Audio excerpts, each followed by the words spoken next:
இயக்குனர் அட்லி ஒரு இந்திய திரைப்பட இயக்குனர், திரைக்கதை எழுத்தாளர் மற்றும் திரைப்பட தயாரிப்பாளர். தமிழ் திரைப்படங்களில் தனது பணிக்காக மிகவும் பிரபலமானவர். ஆரம்பத்தில் ஷங்கரின் கீழ் எந்திரன் 2010 மற்றும் நண்பன் 2012 படங்களில் உதவி இயக்குனராக பணியாற்றினார். ஃபாக்ஸ் ஸ்டார் ஸ்டுடியோஸ் தயாரித்த ராஜா ராணி 2013ஆம் ஆண்டில் படத்தின் மூலம் இயக்குனராக அறிமுகமானார்.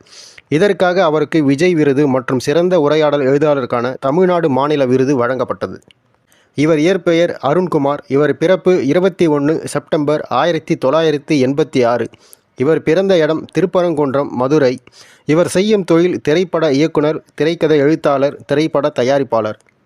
இவர் மனைவி பெயர் கிருஷ்ணபிரியா. பிள்ளைகள் ஒரு பிள்ளைகள்.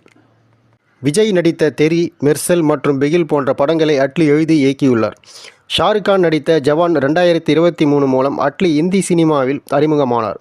இது பாக்ஸ் ஆஃபீஸில் எல்லா நேரத்திலும் பிளாக் பாஸ்டராக மாறியது. தற்போது அல்லு அர்ஜுன் நடிக்கும் AA22XA6 மூலம் தெலுங்கு படத்தில் அறிமுகமாகிறார். அட்லி சென்னை சத்யபாமா பல்கலைக்கழகத்தில் காட்சி தொடர்பியல் பட்டம் பெற்றார். மேலும் 2 தேசிய அளவிலான விருதுகளை வென்ற என்மேல் விழுந்த மழைத்துளி என்ற குறும்படத்தை உருவாக்கினார்.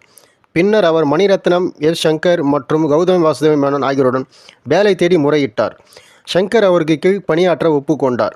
அவர் தனது 25 வயதில் எந்திரன் மற்றும் 3 இடியட்ஸ், நண்பன் படங்களுக்கு உதவி இயக்குனராக தனது வாழ்க்கையை தொடங்கினார். அவரது மற்றொரு குறும்படமான முகப்புத்தகம் 2011 பொது மக்களிடத்தில் பல்வேறு ஊடக தளத்திலிருந்து பெரும் வரவேற்பை பெற்றது.